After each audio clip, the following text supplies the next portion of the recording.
Hello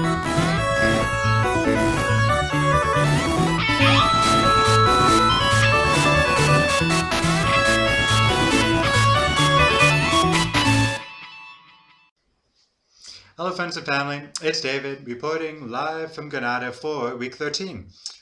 Things have been kind of a mad rush lately since I have this week-long seminar in Helsinki in Finland, and I'm just getting a lot of things ready for that. I'm leaving here from Granada at 5:30 tomorrow evening. I'll be spending a couple of days, 2.5 days, actually 1 2/2 of a day in Madrid before going off to Finland, where I'll be hanging out with my old friend Felipe, who's probably not watching this, but hello Felipe if you are. He's the guy that I ended up going to Denmark and Sweden with last October. So looking forward to seeing him again, as well as to meeting a ton of other medievalists and discussing all of the interesting intrigues of why the medieval canon is what it is today. So really excited about that, and looking forward to seeing a different part of Europe for a little bit and going to somewhere. I checked out the website. It's actually, sorry, the website. I checked out the climate, and it's supposed to be in the 50s pretty consistently, so bringing the old coat back out. So beyond that, I've got a lot of things going on. I said goodbye to my friend Jose, who I only had the chance to meet with 3 times. He's the linguist that I mentioned before. He's a cool guy. We kind of got around to talking about politics and foreign affairs and things like that. And, you know, I think we both felt that we had a lot in common, which is really cool. So hopefully I'll stay in touch with him through email. He's going back to Thailand tomorrow morning. I also met a new friend who was a guy named Alan, who's from Trinidad, and hopefully I'll be able to run into him or spend a bit more time with him in Madrid. But he was introduced me by a friend that I made last summer in Madrid, Monica, and I hung out with him for really like a good 6 hours, showed him around Granada a couple of days ago. That was fun. Really good guy. He's a believer, so it was cool. Nice to, you know, talk to another Christian, and we spoke a lot of Spanish, which was also a good thing. And it was cool to, you know, from when I first got here, gosh, 4 months ago, and had no idea how to get from point A to point B. It was pretty cool to be able to show someone else around and show them some of my favorite sites and talk a bit about the history. So next on my little list, actually, yeah, it was just this past weekend. The time's really been kind of going by quick. This last weekend was this festival of the crosses, Las Cruces, which wasn't exactly the biggest festival that I've seen here, but it was cool. What they do basically is they set up these altars all throughout the city, some in the streets, some in patios, some inside, some organized by local schools, and they have this cross covered with red flowers. I think there were carnations or roses or something. I don't know if it changed. I didn't get a good look at them. And then have sort of these harvest type offerings like avocados, eggplants, oranges, things like that, as well as copper vessels, which I guess is related to a tradition going back to the days that the Muslims were living here. They also go around asking you for Chivico para la cruz, which means a coin for the cross. I'm not sure exactly what the significance is, why you have to give them a coin because they made a cross, but you know, it's tradition. Another interesting tradition is that in a lot of these you'll find an apple with scissors stabbed through it. I don't know why the scissors, but the apple. Apparently the local word for apple in like the more traditional side of Granada is perro. So it was to prevent people from putting perros, no, sorry, perros, not perros, putting butts, as it were, to the work, saying like, this is a very nice cross, but, which is rather hasty explanation. Write me and tell me how your lives are, and then ask me if you don't understand all that. I'm kind of going fast because I still have a lot going on tonight, and I'm waiting for my laundry to get done so that I hang it on and finish packing and do a number of other things so that I can kind of take it easy tomorrow. I am, in fact, skipping out on going to the gym, which kind of tells you how much of a hurry I'm really in. A couple of weeks ago, I don't know if it was last Friday or the Friday before that, I went with a couple of friends to this improv comedy show, which was fun. There were some parts that were really funny, other parts that were creative but not as funny, and a lot of parts that just because they were for cultural reasons or because they were all speaking very fast, I didn't really quite get as well. But they did ask me to participate, and they did an imitation of me in which I was a Scottish Phi Ed teacher, so close but not very close. Um, the other thing too is I met for the first time with a tutor who I mentioned that I looked into. I'm kind of skeptical to see how it goes. He gave me the first session free, and he just kind of talked and was sort of drawing conclusions, trying to evaluate what my level was.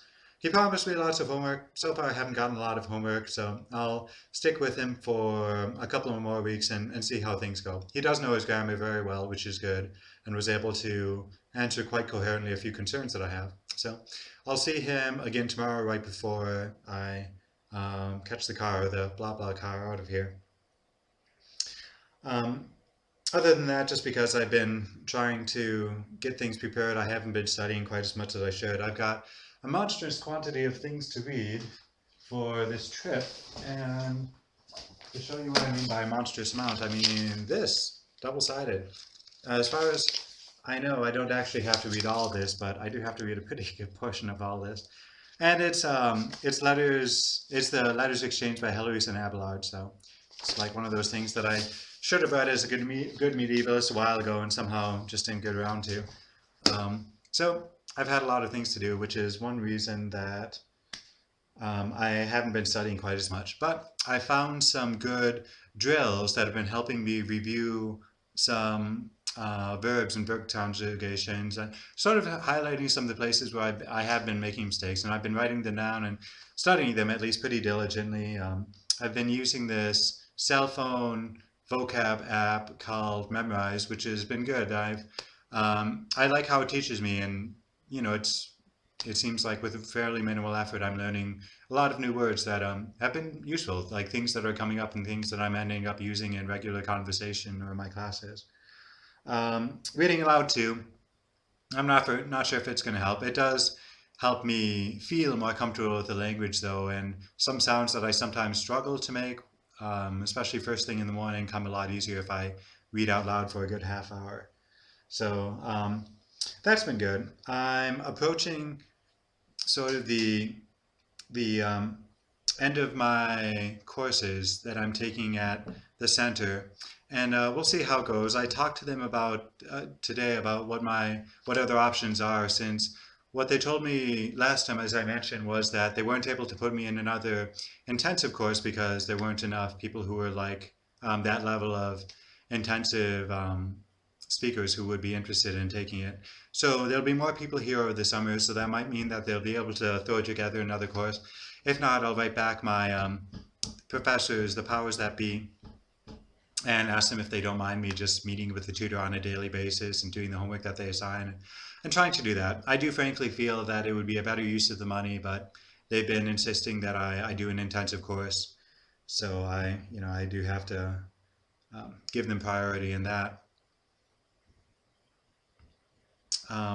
Another thing, for better or worse, is we had to fill out our quarterly progress report.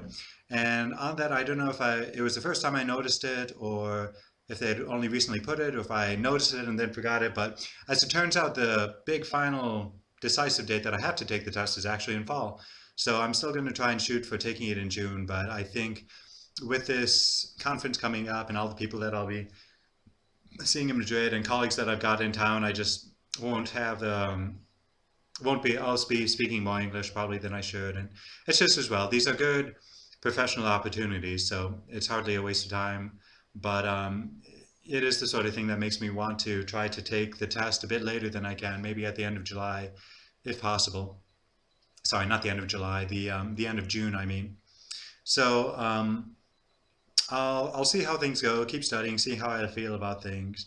The rather daunting thing is the more that I think about the grammar, the more that it is stuff that I by far and large understand, and it's just making sure I'd apply it, which is somewhat, I do pretty consistently in writing when I have all the time in the world to think about things, but when I'm talking, it's it gets a bit more difficult since you're thinking on the fly a lot more so.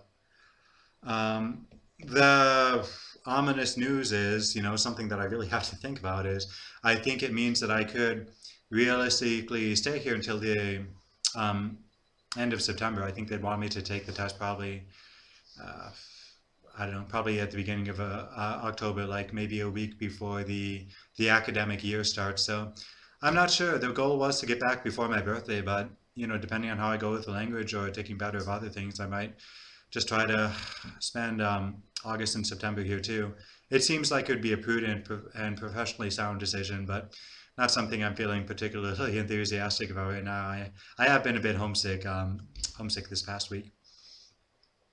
Um, just kind of bad news and also a prayer request. Michael Fountain, who I don't know if I think I don't think any of you might know him, but he was the professors that I was working directly under as part of my TA-ship at University of Milwaukee. Someone I definitely thought of as mentor, as a friend, someone who was very encouraging. Unfortunately, he passed away a couple of days ago after, I guess, a year and a half struggle with cancer. So if you could pray for his family, I'd certainly appreciate it. Beyond that, I suppose you'll probably be hearing from me when I get back 10 days from now in Finland. If I have time, I'll try to send out a quick update in Finland, but I think that between the chance to hang out with 8 other medievalists and catching up with Felipe and running around frantically trying to get to know every corner of Helsinki that I can, I don't know that I'll have time. If you know anything about Helsinki and have suggestions, please let me know. I don't really know much about it, but I have had Finlandia stuck in my head for the past couple of days, and I don't think that's going to change for the next week. Also, if you want me to buy any souvenirs from Finland, let me know, or have any idea what kind of food is typical in Finland, again, let me know. I think that's everything here now. Sorry that I've been speaking fast and kind of hurrying. I suppose that at least my family will understand me, and again, I can explain all of these things, I guess, in email, because I'm probably not going to redo this brief little video. So that's my life in a nutshell. I miss and love all of you. Love hearing from you. Please continue to keep me in my prayers, especially as I'm not entirely sure what the best decisions are to make with this grammar thing. It seems like everything that I'm trying to do, that I'm not seeing the results that I really would like to with it, and so I'd appreciate any prayers that you can offer up for that. That said, I love and miss all of you, and hope to see you soon.